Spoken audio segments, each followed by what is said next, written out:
Jacobs, CEO of Jewish Women International. Joining me today are Felissa Kramer, Editor-in-Chief of JTA, Batya Ungar-Sargon, Opinion Editor of The Forward, Carly Pildes, Director of Grassroots Organizing for the Jewish Democratic Council of America, and Susie Turnbull, Democratic nominee for Lieutenant Governor of Maryland. Well, not currently, was 2018, as well as previous chair of the Maryland Democratic Party and vice chair of the DNC. So let's get into it. So as things stand, and I just confirmed, seems like Biden is clearly in the lead with the every state left to be called, with the exception of North Carolina and Alaska. But Carly, I wanted to turn to you. You were just talking about what the Biden campaign is thinking about North Carolina, and also if you would, in general, kind of talk about what it was like organizing the Jewish vote for the Biden campaign. So I'll just start by saying that every ballot counts. It's absolutely correct that we're taking this time to ensure that every ballot is counted. This is democracy at work. Slow and accurate is the way to go here. And that being said, Vice President Biden has a comfortable lead and a very clear path to 270. I'm, of course, not a statistician, but if you look at Nate Silver and people who are, they're making it very clear that there is most likely not any path to a Trump victory. Let's put it this way. I'm not popping champagne, but I am no longer anxious or worried the same way I was a few days ago or for the past 4 years under this president's leadership, if you can call it that. In terms of the organizing, I just want to say it's been such an honor to be organizing the Jewish community. I want to give you guys a couple numbers. Let's see, the Jewish Democratic Council of America sent over 4,600,000 texts, and made over 168,000 phone calls. That's over 630 voter contacts, 630,000, 630,000 voter contacts. And really moving that needle of Jewish turnout in support of Joe Biden in really significant ways. So in terms of the numbers, it's been a pretty extraordinary experience that I'm very proud of. But more importantly than those hard data numbers, just like spending the time talking to the Jewish community, hearing from people, really moved from fear to empowerment and excitement over the past couple of months, and just seeing what our community can help achieve. Obviously, we're not the only community that's been organizing around this election, but I absolutely believe our work had significant impact and that we have a lot to be proud of. And, another thing I'm seeing, we're talking in places like Michigan, Wisconsin, Arizona, Nevada, certainly Georgia, about the power of the African-American voting and the power of the Jewish community voting. This is a great set of path forward as we talk about these bigger fights for justice. These communities come together, we can exert an enormous amount of power for positive change in this country. It's really exciting. I think that's phenomenal. And I also just want to acknowledge that there are now 12 Jewish women members of Congress, which is exciting, including two of the members of the Badass Congress, Caucus, Elaine Luria and Alyssa Slotkin, but also new members, Kathy Manning, who was the first Jewish woman to be the chair of JFNA. And Sarah Jacobs, who's a young woman from California. So I think those are also some exciting things to recognize. Batya, what are you kind of hearing about Jewish engagement in the election, Jewish, but just anything around how the Jewish community on either campaign? Well, I think it's so interesting because voter turnout was so high, which is obviously such a win for democracy, just in an absolute sense. but it was high across the board on both sides. And I think that something that was so interesting to me about this election, and of course, with the caveat that exit polls are not always, completely accurate, but from the exit polling, it does seem that a lot of the sort of expectations, specifically around race and ethnicity, were really troubled by this election. So President Trump made big inroads in the Latino community, in the Muslim community. He doubled his support with African-American men, up to 18%, according to exit polls. So again, these may turn out to be wrong. And we see that same thing in the Jewish community. So Trump's support in the Jewish community, which the polling shows is, between 25 and 30%, but it's not, we don't know for certain yet, but it does seem like he. Oh, Bacha, we lost you a little bit. Felissa, was this something that you could pick up on from what you're hearing at JTA? I had a different thought running through my head, so maybe we can pause Bacha when she comes back. We can finish hearing from her. But one thing that I've been thinking about is how maybe Bacha. Oh, Bacha, are you back? Cliffhanger about what I don't worry. This is Zoom. It's okay. Sorry, I don't want to interrupt if somebody picked up. No. We were just saying, should she pick up, and then you came back. So in the opinion section at the forward, our responsibility truly is to reflect the breadth of opinion relevant to our community. And what I found going into different Jewish communities is that there are, a lot of Jewish communities and Jewish communities of color that are very pro-Trump. For example, the Persian Jewish community, the Syrian Jewish community, the Cuban Jewish community, the Venezuelan Jewish community. So in our own community, you see people who, for example, have come from, truly autocratic societies who prefer Trump because they see in the Democrats the same kind of socialism that they were fleeing, for example. Or perhaps they come from a place where you do need a strong leader to fend off other, strong leaders who might want to take over. So to me, this election was very much about sort of troubling the categories that we sort of had accepted. The narrative that reigned in the liberal media was that Trump was sort of this apex of white supremacy. And so it's very interesting to see that for a lot of, obviously Biden still took the majority of most people of color in America, but for a lot of people, that narrative was not convincing. For a lot of people in our community, that narrative was not convincing. And the last thing I'll say is, I think something that gets left out a lot is Trump did very well in the Orthodox community. And people tend to think that that's about Israel, but the truth of the matter is it's not actually, of course they're very pro-Israel, but what I think is more at stake based on the opinion that we have run and a lot of the reporting is really questions of religious liberty. So for the Orthodox community, they see the Democrats as sort of abandoning the protection of religious liberties, and they see the Republicans as truly standing up for them. I can go into more detail about how or why that is, but I want to give someone else a chance. But to me, I would just say that kind of troubling of narratives that we thought we understood is what's most fascinating about this election.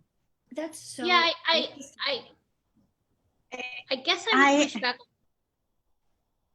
Sorry, Susan, did you want to say something? Or yeah, I want to push back a lot. And this is where I want to push back. Okay, number one, Joe Biden got more votes than anyone who has ever run for president before.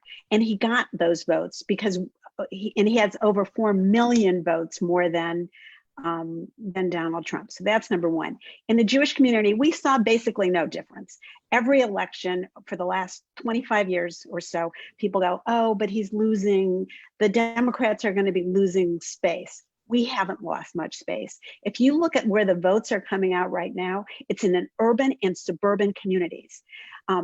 Joe Biden is winning in the urban and suburban communities. And what is happening there is that's where Jews live when you think about it. That's where Jews vote. And the votes that are putting him over the top are Jewish votes too. I would add to that a couple things. One, there have always been pockets of the Jewish community and pockets of communities of color with particular histories and particular preferences. The Persian Jewish story and the Cuban American and Cuban Jewish story, it's not new to me. Like these are demographics that have been solidly Republican. As we look at, we'll see what all of the final things say. And again, not a statistician, but we are seeing early evidence of very significant gains among the Jewish community, trending towards 77%, up 11 points from 2016. So I think we do very much need to be careful about, mail-in ballots versus in-person exit polls. I think those are conversations worth having and worth being a little circumspect about drawing conclusions from. But again, I completely agree with Susan's analysis. We're seeing urban communities that are very Jewish and overwhelmingly African-American turn out in support. So yes, there are pockets of communities that feel differently. But I think the election is really being handed over, at least, when we're seeing these wins in Georgia, in Arizona, in Nevada, in Michigan. I think Georgia and Michigan in particular, a lot of that is African-American voters and Jewish voters. Right. Can I just throw one more thing out too that I do think it's interesting. To me, the takeaway I got from what Batya was saying was the messaging that is resonating. Not that there is overwhelming. Oh, sure. And I would add to that, I wonder, especially in the ultra Orthodox community, the handling of COVID, where they may have again leaned more towards Trump, who was wanted. Especially for religious communities to get together, at least he was saying that. So it's just, to me, it's interesting to hear what they were leaning on, where, I know I, in my little bubble, couldn't imagine a Jewish person leaning towards Trump, but just to hear, no, other people are responding to different things. I think that's important. Yeah, so just to sort of build on that a little bit, I'm going to say something else that nobody's gonna like, which is that, and I just want to say it's very much an honor to be here, to be talking to you all, especially Carly. I know you probably haven't slept all week, and I really respect what you're doing and where you're coming from. On the COVID front, they asked people coming out of the polls to rate the things they're voting on, and you saw this massive divide between Republicans and Democrats. The number one issue for most of the people who were Republicans was the economy, and COVID was way down. And for Democrats, the number one issue was racism, COVID a little bit lower, and the economy much further down. And I think that that's something you've seen a lot, which is that COVID, I can't help but feel that there is a big class element in how COVID is being thought about. And you see this very much divided between the conservative and the liberal media. For the liberal media, COVID is very much about, medical health. It's a medical issue. And for conservatives and people who vote Republican, it's much more about the economy. And, there is a class element to that. I'm not the first person to say that the Democrats have sort of recently shifted their focus, in recent decades, from the working class to the sort of, the people whose jobs actually, we're all fine, our jobs, we're at home, working from home, some of us have, people who have kids at home, it's not pleasant, but, our jobs, the jobs of the upper percentile, people who make $65,000 and over, they're basically back to where they were before COVID. And the people whose jobs are in the bottom sector, who make under $22,000, they're still about 15-20% behind where they were at the start of the pandemic. And you see again this sort of the class breakdown in terms of where people's money is going. So there was this great essay in Bloomberg that really showed how the people who are donating to democratic causes are the people who are sort of the more educated elites, and the people who are donating to Republicans are coming from the lower sector of society, including janitors and laborers. How did the Democrats lose laborers to the Republicans? I don't think we did. I don't think we did. I just want to tie it back to COVID. So I think, to me, when I'm looking at, is COVID for you a question of being able to go to a restaurant again, being able to send your kids to school again, or is COVID a question of, does my business still exist? Do I still have a job? You really saw that reflected in the two parties. And now you can all disagree with me and attack me. I mean, I would say that one thing that we observed, I have a couple of thoughts. One thing we observed is that down ballot Republican, like down ballot Republicans did better than Trump did, right? Like there was a Right. that happened. Yeah. Trump was the one that stopped the stimulus from happening just before the election. There may be people that it might be. I mean, I don't know how to tease it all out. Obviously, it's all so complex. People vote for so many reasons. People are, their orientations are rooted in history, but also what's happening in the moment. But I think people might really have been responding to that too. One thing that I'm observing, and just it's a neat thing, I don't know what it really means, but when you look at the spread, Biden has got about 4.2 million more votes than Trump. That is the exact number of Jewish Americans in the 2013 Pew study. So it's just a kind of neat thing. Obviously, not all Jewish Americans voted for Biden. I think the important thing, and Batya, you're right, that the dynamics that complicate the narrative are interesting, and also that, pockets of our community where change is happening, or that challenge existing narratives, like they're still part of our community. We need to understand that. There's not, as Carly said, there's no question that the vast majority of American Jews voted for Biden, and that's, everything else is at the margins. So, I mean, the change is highly marginal.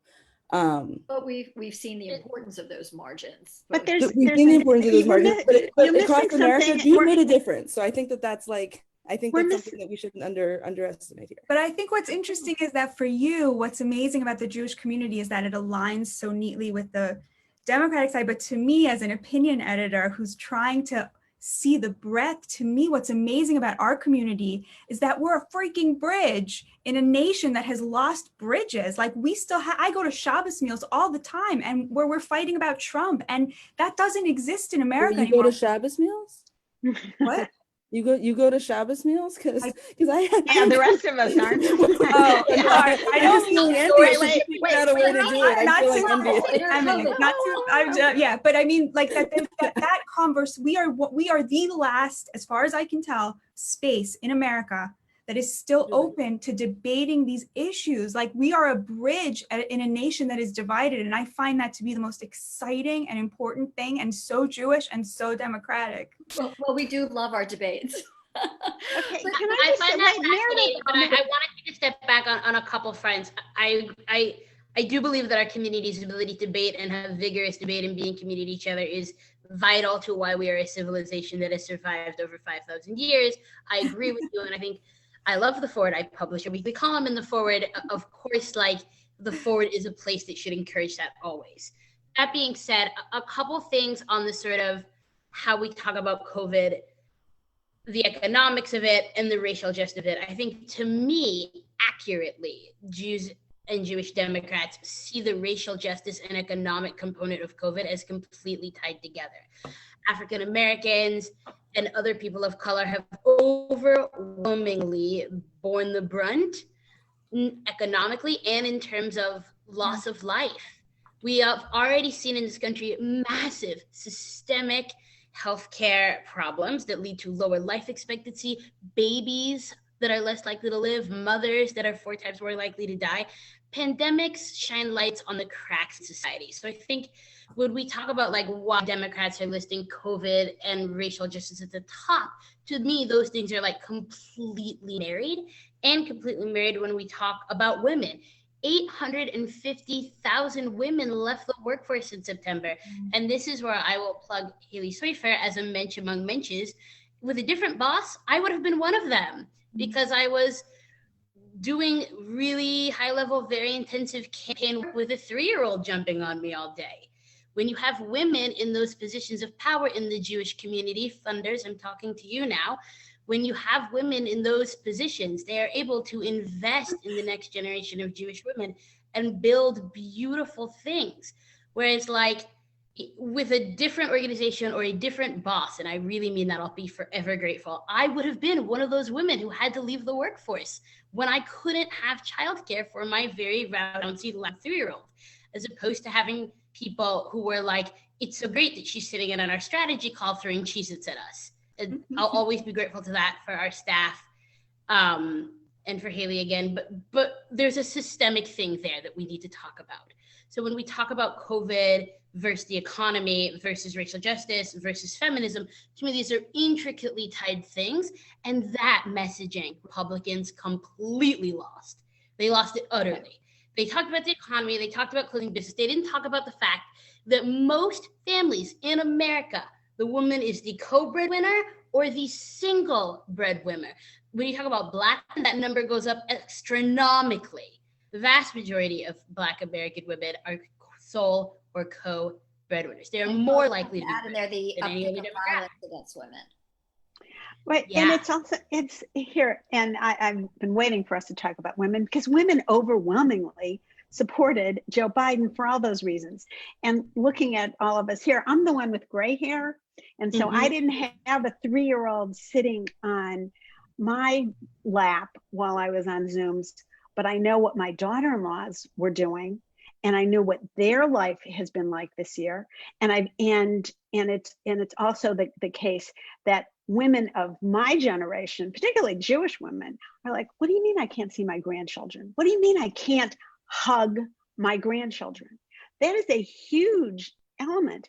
And that the combination, as Carly has been putting it, is we look at this and that it may be an elitist view, or it may be an educated view, but it is also a public health view that we are never going to solve the economy unless we take care of the public health.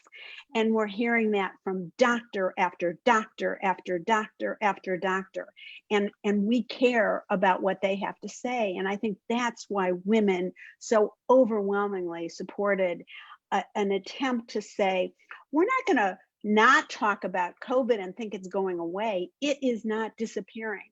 The numbers this week have been worse and are showing that they're growing astronomically. Those rallies that some of us looked at and said, this is a Shonda, this is wrong, this is dangerous, have been dangerous. And I'm worried about the people of Wisconsin and Pennsylvania and Michigan and Florida and Texas and wherever they've been, Arizona. The numbers are devastating. And I'll add to that, like, yes, and as we talk about women, Black women and Jewish women just taking a moment to exert their power in this country, we need to talk about the fact that the view that many Republicans, particularly President Trump, put forth of our economy when he said in Michigan, don't worry, ladies, I'll get your husbands back to work. There was a fundamental understanding of how the American economy works from this incarnation of the GOP. You know, they don't understand that birth control is an economics issue. They don't understand that childcare and access to it, without childcare, women go bankrupt. There's still sort of an idea policy-wise that women's careers are a luxury. They're not. They're middle-class economics.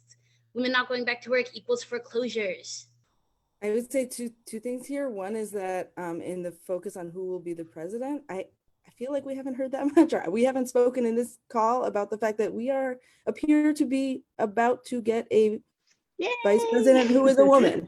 That is about to be a thing that's going to happen. And I can't imagine that won't change some of those conversations. And the other thing that's happening is that the hope that many Democrats had to flip the Senate in a really decisive way, that also did not happen. And it has not been ruled out numerically, but it certainly did not happen in a decisive way on election day. And depending on the results there, we do have a Supreme Court that is going to consider a lot of stuff that's going to affect women or could affect women. And that's that concern that everybody was talking about at the beginning of last week hasn't gone away. And that's a real women's issue as well as an everyone issue as well. So both of those, this afternoon is probably about who has been elected president, but that is only a small piece of the puzzle about how this country operates. And I love what Carly was saying about Haley, and I think this is something JWI talks about a lot, how women and the way we lead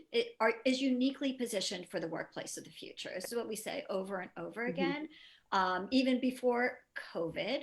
And if you look around the world at the countries that were led by women, they're doing significantly better. Or I look at Gretchen Whitmer. I was giving a speech. I was joking about, to me, she's like the mom saying, I don't care if you want to go play with friends. You have a fever, go take a nap. And just, the way how strong women have been, and how we have, especially the way we've handled COVID, and understood all the implications for everyone. And Meredith, what you're talking about there, in addition to Gretchen Whitmer, think of all of the mayors we watched, female mayors, both in Atlanta, here in DC, all over the country. We watched women saying, hey, wait a second, I'm not going to do exactly the way you described that. But I want to go back to Kamala Harris for a second, because I literally this morning, CNN did a piece about what it was going to be like. And you saw Dana Bash, who is a former JWI woman to watch, by the way, and Gloria Borger, and Jewish women. Both Jewish women, yep. Both Jewish women talking with Abby Phillips, African-American woman, talking about what it is to see that, to feel that. And we always talk about modeling at JWI and leadership. We're seeing leadership. And for so many of us, the notion of this about a glass ceiling being broken is really huge. It is really huge and historic. I want to say two things. When we talk about, I was going to say, we talk how many little girls are going to wake up and see Kamala in all that she brings to the table, as a Black woman, as an Asian woman, as a woman with a Jewish husband. I mean, the Hanukkah party will be amazing. But just what she represents, and what now little girls will say, of course I can be vice president. Of course I can be president. I'm a huge admirer of Kamala Harris. I've written quite a bit about her. My daughter knows that if you yell Kamala Harris, I'll throw her up in the air, and then she yells Black VP. Like, she has no idea what those words mean. She's 3, but she knows that her mother loves Kamala and that we all love Kamala. I do want to say that, as we talk about the importance of elevating women's voices and Jewish women's, Batya deserves credit for just a forward opinion page that puts a lot of women's voices out there in ways that can really, really challenge some of the misogyny in the Jewish world. And we disagree on many things. We agree on many things, but she deserves props for that. The forward opinion page under her leadership, has an enormous amount of female voices, and we shouldn't forget that is not true on a lot of opinion pages. So right. Props to you, Batya. And Kamala Harris is incredible. Like, I'm so question happy. From our audience. Terry asked, if the Senate goes 49-49 and 2 independents, who is the majority leader? It depends on who they caucus with. The independents decided. Yeah, and so in this case, it would. I mean, the 2 independents right now are Angus King and who's the other one? Bernie Sanders? No, he's not. I mean, who's the other? There's only one. Al Gross is an independent who's running. Oh, he is an okay. So he's going to he'll caucus with the Democrats. Yeah. Fantastic. Okay, we need to wrap up, but I want to end with some positives. We so often talk about, what are we going to keep that we've learned from the pandemic, that we appreciate from the pandemic? So, Susie, I know you and I were talking about this just yesterday, but what are the things that the way the campaigns were run because of COVID that actually ended up allowing for more accessibility and inclusion that we're hoping will stay in future campaigns once we're back to in-person things? And I think that Carly and I both would agree that the idea that people could do anything wherever they wanted to do it, whether they wanted to sit on a couch and text, did that, whether they wanted to do that by themselves or on a Zoom so they could see other people doing it, whether they wanted to spend $25 instead of going out to dinner, as it was mentioned, to hear a reunion in Wisconsin of the Princess Bride cast. There were all these different options for people to really feel part of a community when they needed a community so much. And I'd like to think that the ease of voting by mail or voting early. And actually, even though those options were always available, but people doing it, I think that also led to increased engagement. I think so much was talked about this year about the need to close our offices, or make it a national holiday again to allow people to go vote and the importance of voting. So I hope that will also continue and that we'll see increased participation because of those. I want to push back on that just a little, because there is one party that has made it its strategy for many, many years to make it harder to vote. It is not the Democrats. And I don't say that as a partisan, I say that as an American. We have a long history of voter suppression, particularly aimed at Black people. We have a long history of violence around our elections. I think it's a good awakening moment. Not that I'm happy, obviously, that there has been this sort of attacks on our democracy and rancor, particularly from the White House around this election. But I think it's an important moment for a lot of, white presenting or white Americans or people with white privilege, or however you're comfortable talking about that. That's a whole other can of worms. But I think it's important for our community to realize that there are a lot of people in this country who are being afraid to vote or not being able to vote, or constantly having people try to shut down the polling place in your community, or add an ID or make it 800 miles away because you live in a predominantly Black community. For a lot of people, that has always been the norm of voting. What I hope stays, yes, the ease of voting, yes, expanded early voting, drive-in voting, all of it, but also the sense that it is our responsibility as Americans, as Jews, to make sure everyone can vote, and to recognize that those attacks are not a one-time thing. I hope that outrage of, I saw people being like, oh, they might keep me from voting. And I was like, there are people that happens to every year. Florida basically instituted a poll tax. It's a classic Jim Crow tactic to stop Black people from voting. I hope that outrage, that desire to double down on democracy and ensure everyone can vote, that's what I hope stays. I hope people, now that they've gotten this sense, a little taste of what it feels like to have that worry in my belly, I might not be able to vote and vote safely. I hope that's transformative for people. Me too. And I say we're seeing even.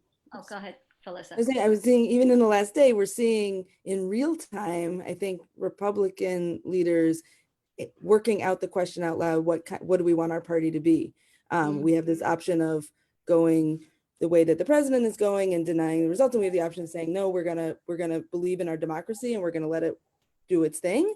And I think we're seeing different people have different reactions. So I think that's something that we can look forward to, is like, what is the Republican Party potentially after Trump going to look like, and can it speak to in different ways to different people? I think that's a real question. And then the other piece, if we're asking about, what do we hope will last, I would say that because everybody, I live in Evanston, Illinois. Chicago is as close to me right now as North Carolina, where my parents are. Like, I'm equally able really to do or to engage in both places. And I think that in some ways, this moment has made our country feel smaller or more understandable to people, or increased exposure across place. And I feel like that can only be a good thing.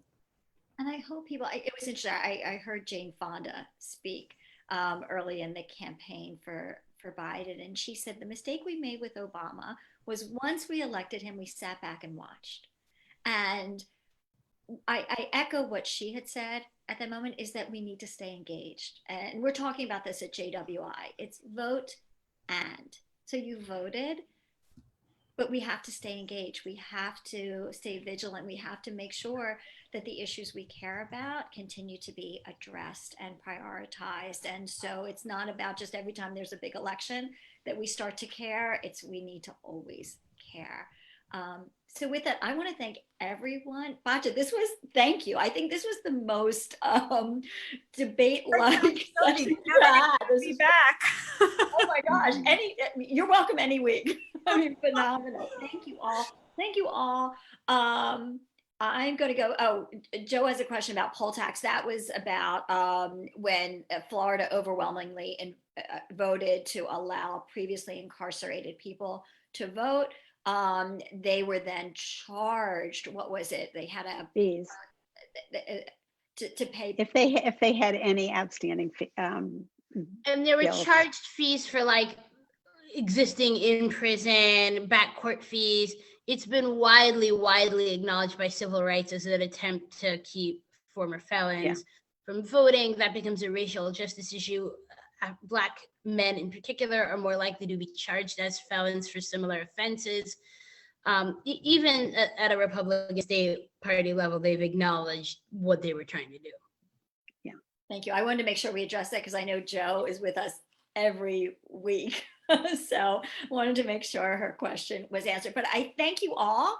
I am sure we're now all going to go back and turn on CNN or MSNBC or whatever we're watching, and stay tuned. Here's to having a peaceful Shabbat, and I will thank you all so much for giving your time today, and we'll see you next week. Be safe. Shabbat shalom.